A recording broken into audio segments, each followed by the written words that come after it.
Thank you, Paul. Sorry for messing the agenda around slightly. Sorry for being on a bit later than I planned. A little bit of disaster at home meant I couldn't come last night. So I'm also sorry for missing last night. I bet it was a great night. I was really looking forward to it. I was really looking forward to the social, and I wasn't able to be here. So sorry for that. And I don't intend this entire 20 minutes to be me apologising about stuff, but I also need to make another apology, and that's that my content this year won't be quite as good as my content last year, and there are a couple of reasons for that. So last year was two strange things happened. Firstly, I spoke with PowerPoint, which is something, as many of you know, I don't really do very often. And secondly, I had probably as near to a rock star moment as one can have as a civil servant working in transport technology. And that was the moment when I was able to stand with £70 million in enormous letters on the screen, because it was here last year where we were able to announce £70 million of investment in transport technology. And many of you will remember that. Many of you will be out delivering that at the moment. And you'll remember that was £50 million to repair and maintain and upgrade traffic signals, broken down into a £30 million chunk of money for the Traffic Signal Obsolescence Grant, TSOG, and a £20 million chunk of money for the Green Line Fund, or GLF. And that came on top of a £15 million investment we'd made in 2021 for traffic signals maintenance. So I was able basically to stand up and say the government was investing over a course of maybe 4 years, £85 million in transport. Now, there was another segment for that, as many of you remember. The last segment of that £70 million was the Intelligent Traffic Management Fund, the £20 million for that, for ITMF. And there's a bit of a story that I'll come to about that, which I will tell you about in a minute. But just to go back to TSOG and GLF, £50 million, £40 million of it handed out through competition, and £10 million handed out to each authority automatically. That was probably more money than we've put into traffic signalling in my lifetime, I think in anyone's lifetime. Certainly in my working life, I'm not aware of the government making a £40 million investment in local authority traffic signalling and traffic control. And the reason we were able to do that, the reason we were able to invest that money is because, as I said, in 2021, working with colleagues in local roads, and I know there are some colleagues here who I need to thank for your, wherever you are, for your faith in traffic signalling and the ability of this sector to spend your hard-earned maintenance money. But in 2021, we were able to slice a little bit of the highway maintenance block and award it specifically for traffic signal maintenance, and we'd never done that before. And we did something else as well. We invented a challenge process that required local authorities to answer some basic questions. Not go into detail. We didn't want an 85-page application form filling in, nothing like that. We just asked for some policy evidence that the authorities were planning and delivering maintenance and had aspiration to improve their asset. And that was extremely successful. We were able to award that original £15 million to 39 local authorities in £250,000 million chunks. That delivered nearly 400 schemes across England. And it showed a benefit that it potentially, now the way that the figures worked out were maybe not quite as rigorous as some government statistics, but potentially an 8 to 10% reduction in congestion where that money had been spent fixing traffic signals along a corridor.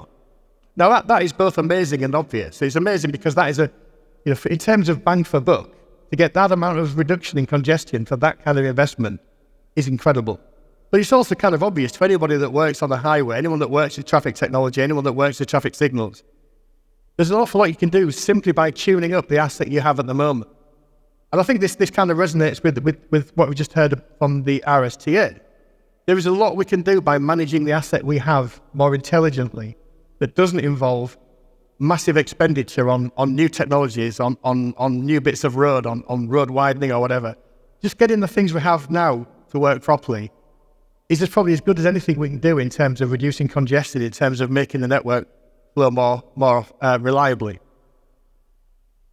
That effort and the work that we did in government to get that money out, and the much more considerable work that local authorities did in spending it wisely and reporting it back to us, that £15 million was a catalyst that made it a much easier sell to government, a much easier sell in the department, a much easier sell to Treasury to spend to allocate that new money, that new £50 million for TSOG and GLF.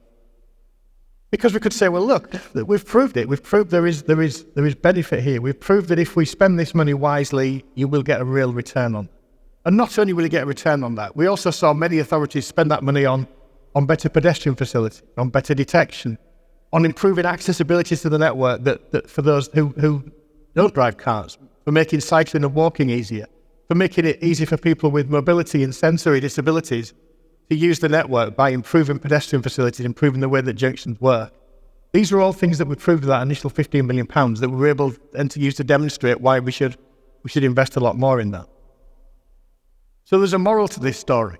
And the moral is, you are all out there, you, the various local authorities in the room who are spending this funding, you are out there now spending that TSOC and GLF grant. You are delivering schemes.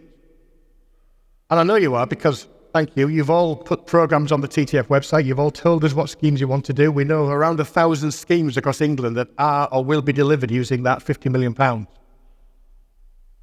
And again, that's important because we want to repeat that. We don't want that to be a one-off. We want to be able to move forward and say, this is a really sensible thing to invest government money in. This is a really sensible thing to think about maintaining. And the local authorities and the suppliers and the consultants and everybody involved in that chain, they are ready and able to spend that money wisely, sensibly, effectively. The way we will prove that is by you telling us how you've delivered the money you're spending at the moment. Continuing to work with us to show what schemes you've delivered. Continuing to work with us when we turn up and ask you to help us with evaluation.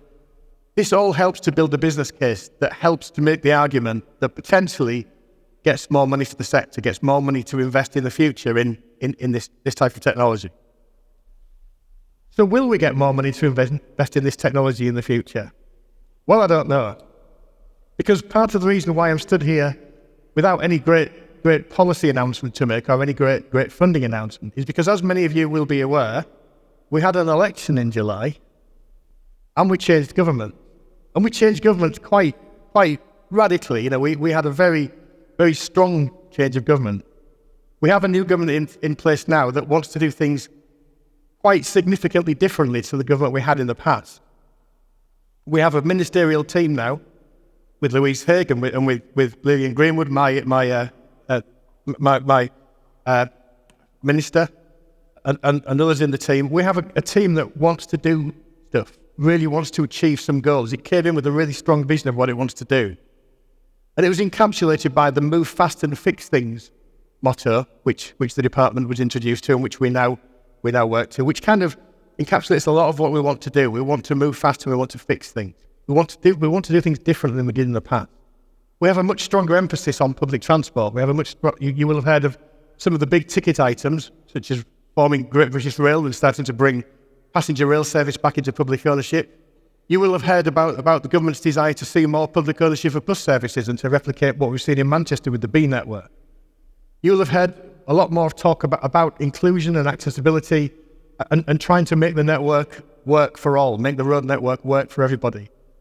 Start to think more about how we encourage walking and cycling, how we encourage journeys to be made by the most appropriate mode, whatever that may be, and have an infrastructure that supports that. These are all things that we want to do. But the thing that we also have going on at the moment is we have a spending review going on. We are appointing government where pretty much everything is back on the table. And the people at the top of the office and ministers and ultimately Treasury are working through what they want us to do and how they want us to spend the money. And we know that money's tight. And we know that there will be cuts, and we know that budgets will be reduced, and we are in for some fairly tough times. We understand that. And the position we're in now, working up to the budget later in November, next month, is that as civil servants, we still really don't know what ministers want us to do. That process is still ongoing. So there are not many things I can tell you for certain at the moment about where we're going, other than to give you that high-level message, the message about fixing things, about promoting accessibility to the network, about promoting sustainable transport. These are the things we're going to want to do in the future. Now that means two things for the subject I'm talking to you today about. Firstly, it means proving the case for investing in traffic technology at a local level and maybe trying to get away from national government's love of big shiny things, which it definitely has, and maybe getting some focus on doing the day job, good management, good maintenance. The work that we're doing now through TSOG and GLF, the work that you're doing that you can report back to us and the stories you can help us tell about the success of that is crucial to making sure we get that thought about and considered as the new government settles down, thinks about what it wants to do, understands its spending plans, understands what money will be available for. It's essential that we continue to prove the value of the work we do in this sector. The other thing it means is, and I mentioned ITMF, the Intelligent Traffic Management Fund. Now, I was at JCT a couple of weeks ago down in Nottingham, the JCT Symposium. And for that, I did turn up the night before. I turned up for the social the night before, and I wish I'd turned up with a T-shirt that said, I don't know anything about ITMF on it, because basically that's all people ask me. When will you be announcing ITMF? When will we know that we've got the money? When will we be able to get started? And I didn't know then, and to be honest, I don't know now. It's still a project that we are assessing. It's part of the spending review. It may well go forward. It may well be restarted. We may well be able to accept bids and fund proposals under that. It may well morph into something else. It may well be delayed. It may well be cancelled. We just don't know at the moment.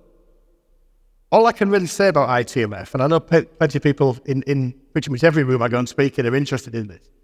If you are an authority that was working towards making an ITMF proposal, if you're a supplier who was thinking about how your technology could be used in consortia bidding for ITMF money, please don't stop having the thoughts you are having.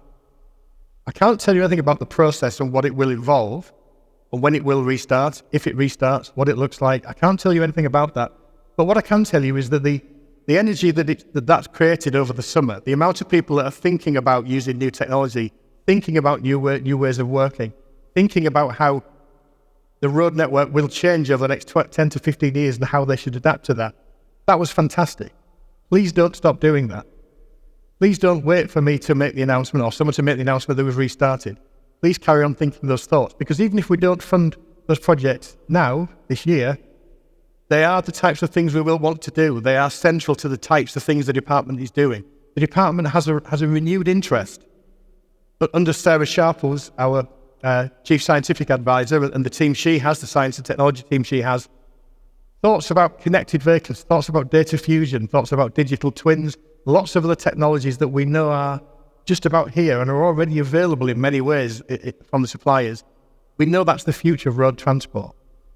We need you to be thinking about that. We need to be ready for that. And as well as doing the day job, as well as maintaining the road network and winter maintenance and street lighting and all the other things that you'll be hearing about today that are vitally important, it's also absolutely right that we now prepare for what could well be the biggest transformation in road transport that any of us have seen. And pretty much no one here in the room was alive in 1919. There's a few that look like you might have been. But that was probably the last time we had such a seismic change, when at the end of the First World War, horse-drawn travel disappeared in a matter of a small number of years to be replaced by petrol-driven vehicles. And road transport was transformed. And it was transformed in a way that local authorities at the time weren't ready for. And it maybe took us 80 or 90 years to deal with that. And you think about some of the decisions that were made pre-Second World War and after the Second World War. You think about some of the planning decisions that were made in our cities in the 60s that we now regret. They were all about trying to catch up with that sudden seismic shift in transport towards affordable petrol and then diesel-driven vehicles. We could be about to face a challenge and a change as seismic as that, as we see the introduction of connected vehicles, as we see movements towards autonomy, as we see the delivery of more demand-responsive transport. The way that transport is bought, the way that we own vehicles, the way that we travel about, is going to change fundamentally. We don't want this time to wait 90 years until we've kind of worked out what the hell that all means for local authorities. We need to be more ready for it. So the types of thinking that ITMF was promoting, the types of thinking that was starting to happen, are crucial for us being ahead of that huge change. Which brings me on to the TTF.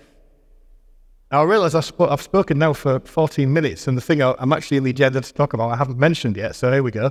So the Transport Technology Forum, hopefully all of you are aware of the Transport Technology Forum. Hopefully many of you have been to our events.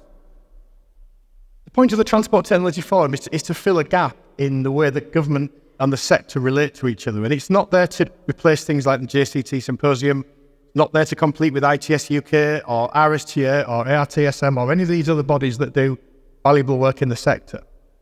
The point of the TTF is to provide a forum where government and local authorities and their suppliers can sit together in a non-commercial, non-judgmental, open space, not generally an open space, we tend to do it in buildings, but kind of an open space, where we can talk about these policy challenges, where we can talk to local authorities about the things that we want to do, where local authorities can tell us what problems they're seeing, what the challenges are, give us a dose of reality when we need it. The TTF has been central to the funding that we've issued. It's been central to the success of it because the TTF has given government the thing it's never had before in the road sector, which is that very agile delivery arm that allows us to talk to the people spending the money, understand what they're doing, how they're spending it, have that conversation, build the evidence, have the event, put everyone in the same room together and have that conversation. And the TTF will continue to do that.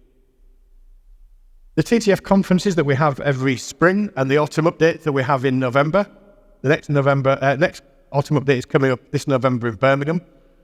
They're really important for us as government to be able to sit in a room with local authorities and really understand the issues. I hope they're important for local authorities to be able to get from the horse's mouth the things that government is interested in and the policy decisions it's thinking about and the way it's likely to engage with and invest in the sector. And in terms of that challenge of how do we use the technology that is here now and the technology that we know is coming in the next few years to make road transport better, I believe the TTF is absolutely crucial to that. And a statistic that I like to quote to anyone who will listen really is that National Highways is the government's agent. We can kind of tell them what to do. They're kind of, not quite as simply as that, but they are our agent. We have a very close relationship with them. Their delivery of government policy is or should be a given because of that. But National Highways are responsible for only something like 2% of England's roads. Now, they are the very busiest 2%, but it's only 2%. The other 98% of England's roads are in the management of local authorities. And they are generally the roads that connect our communities, whether that's our cities, our rural communities, they're generally local authority roads. We can have all the ideas we want in terms of how transport moves forward, what we want to do, what we want to invest in. If we don't bring the 156 local authorities that manage that 98% of the network, we don't bring you with us, we're just shouting into the void. The things like the TTF are crucial for doing that. And the government has engagement in other sectors. We engage with the civil engineering community in terms of road maintenance. We engage with some of the other professional bodies that you've heard from today. We'll hear from this conference. So we have numerous tentacles into this. But TTF is crucial in terms of how we do this, in terms of technology and how we ensure that technology harnesses the things that we're doing. Please continue coming to the TTF events. Please, if you're interested in any of the themes of technology that the TTF is interested in, join one of our working groups. Again, the working groups are a great way to help us formulate policy and help us deliver pragmatic solutions. So get involved in that. Come to our meetings. Come to the conference next year, which will be back at Hinckley again in the wonderful Hinckley Island on the A5 in Northamptonshire. Who could resist that? Please come along. It's a fantastic event to come to. And if possible, now I know there are some suppliers in this room, help us by sponsoring us, help us by sponsoring the event. That allows us to book bigger and better events up. It allows us to get around the problem that we can't use public money to buy food and beer, because if you sponsor us, then we can. Helps to make the events more successful, but it helps us to do bigger and better things. It helps us to engage the sector more fully than we maybe otherwise could.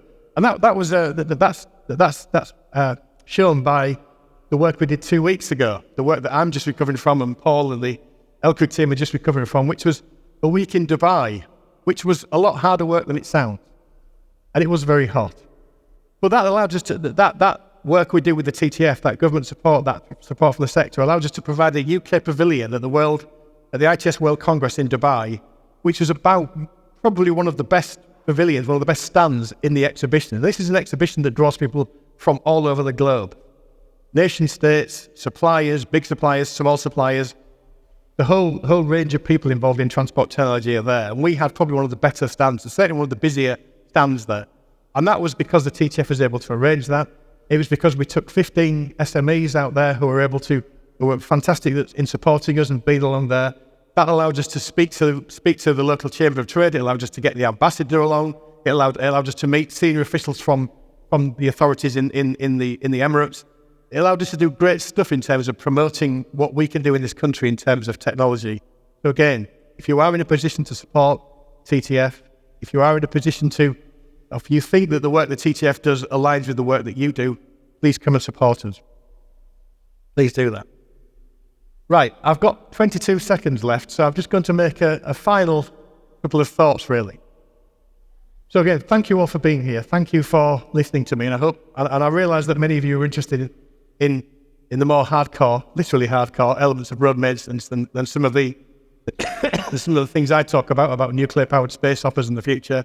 But I hope you found what I've said useful, and I hope you take something away from that. I just quickly want to change hats, because as well as being policy leader at the Department for Transport, I'm also Vice President of the Institute of Highway Engineers. Again, I hope everybody in this room knows who the IHE is. If you don't, you should. If you're a highway engineer and you're not a member, why?